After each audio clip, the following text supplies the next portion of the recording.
The mass protests may have been silenced by martial law, but their memory and the anger lingers as true pictures of the horror emerge. The human rights activist news agency says that they have verified the deaths of over 6,000 people and are investigating 17,000 more.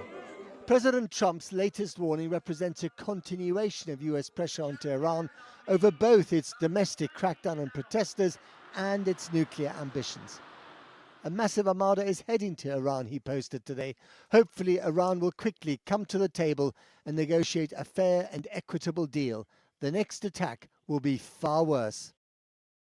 When asked at a hearing in the Senate Foreign Relations Committee, Secretary of State Marco Rubio said this. That's, I think, what you're seeing now is the ability to posture assets in the region to defend against what could be an Iranian threat against our personnel. They certainly have the capability to do it because they've amassed thousands and thousands of ballistic missiles that they've built. Despite the fact that their economy is collapsing, they keep spending money on that.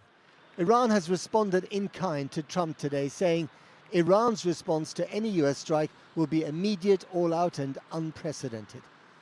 This is the Armada on a previous occasion when it headed to the Gulf, now on its way again. The USS Abraham Lincoln, a fleet in its own right, almost at its destination. What happens then is up to the man who spent the afternoon selling a program of government handouts bearing his own name before breaking into his favorite mercurial dance. Bizarre, but also consequential. Well, amid the escalating rhetoric, we've been speaking to a doctor inside Iran who reveals that injured demonstrators were being executed in their hospital beds while awaiting treatment. They've told us how security forces, including the members of the Islamic Revolutionary Guard, entered hospitals and killed patients as they lay wounded and defenseless. And they say healthcare workers were detained as punishment for treating injured protesters in clear breach of international law. Our Foreign Affairs correspondent, Porrick O'Brien, has this report.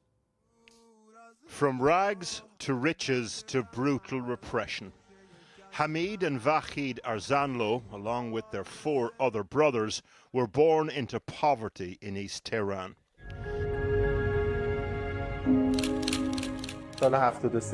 Against all the odds, built a successful furniture business, moved to the upmarket neighbourhood of Tehran Pars. And it was there, on the 9th of January, having joined the protests, that the 2 brothers were gunned down.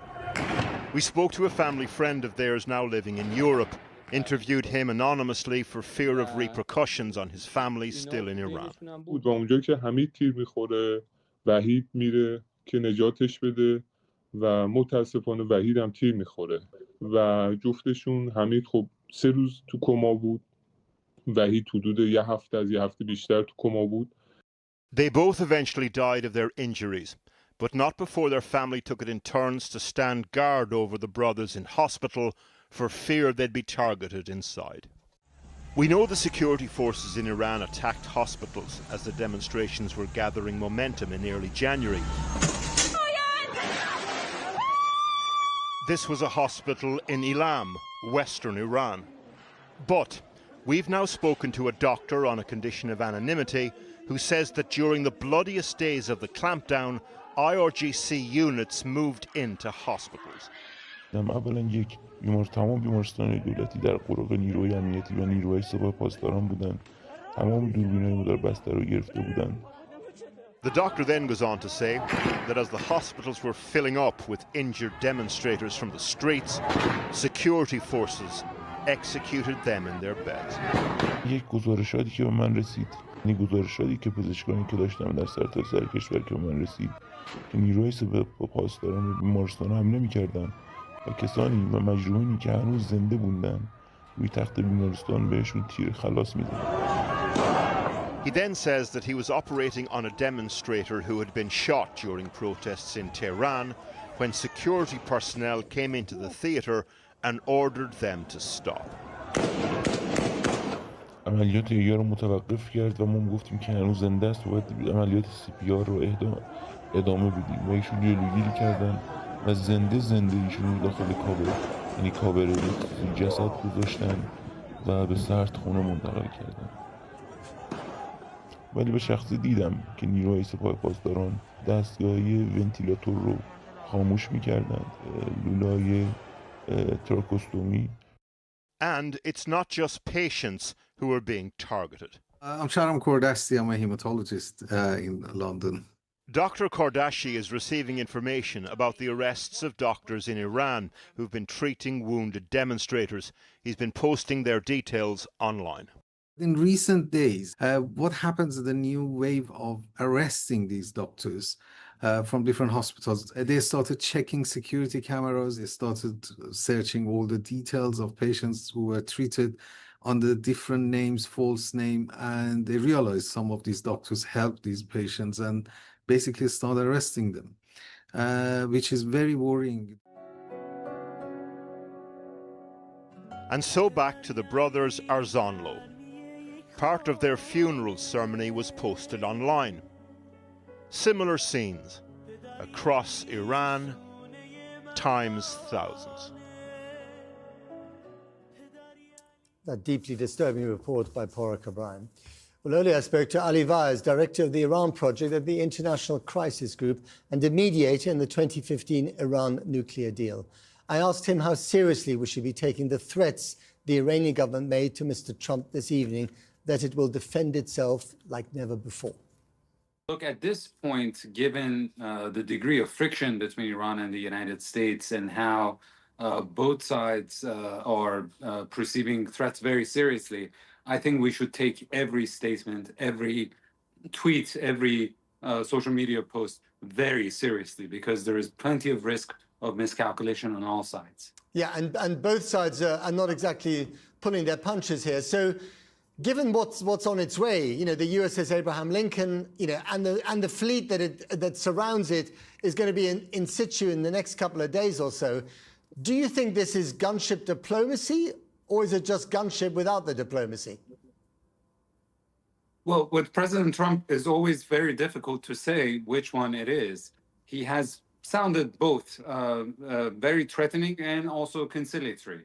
He seems still interested in striking a deal with Iran, but he can also very well strike Iran militarily. The reality is, I think the president believes that Iran is under economic strangulation as a result of sanctions, is reeling as a result of internal pressure and unrest that the regime brutally suppressed, and believes that the threat of credible use of military force could finally result in the Iranian regime submitting to the U.S. demands. The problem, Matt, is that from the Iranian regime's perspective, the only thing that they perceive more dangerous as suffering from a U.S. strike is surrendering to U.S. terms. Right. I mean, the fact that they were so brutal in their response to the protests on the streets of dozens of Iranian cities just a few weeks ago indicates that they think they are fighting for their survival. So can the same brutality that they used at home be expected on the, you know, in the Gulf in terms of their response to anything the Americans or the Israelis might be doing? I think that is right. A regime that feels cornered becomes so much more repressive towards its own people and could also become much more aggressive towards foreign adversaries. It increasingly has little to lose, and therefore it could act in reckless ways. This is, I think, the reason that the president hesitated, despite the fact that he promised to go to the rescue of the Iranian protesters. He probably realized that there is a serious risk of Iranian retaliation, and this would not check the box that the president usually likes: limited military confrontations, low cost and high impact. He probably realized that there is significant risk of uncontrolled escalation, and that is why he has hesitated. What do you think Trump is more afraid of? Chaos in Iran after any strikes, or a tough retaliation from the Iranians? Well, I don't think he really cares much about what happens in Iran after U.S. military intervention. He doesn't care about necessarily a transition to democracy and doesn't care about the well-being of the Iranian people that much. As we saw in the case of Venezuela, he beheaded the repressive regime there only to allow the body of the Maduro regime to survive. So in this case, I think it's primarily to try to make sure that he can score a win, whether it's Iran capitulating to his demands on the nuclear front or on other issues, without necessarily dragging the U.S. into another military confrontation. Remember that this is an election year in the United States, and anything that could jack up the gas prices could be electorally quite problematic for President Trump. Indeed. Ali Vaez, thank you very much indeed. Always a pleasure.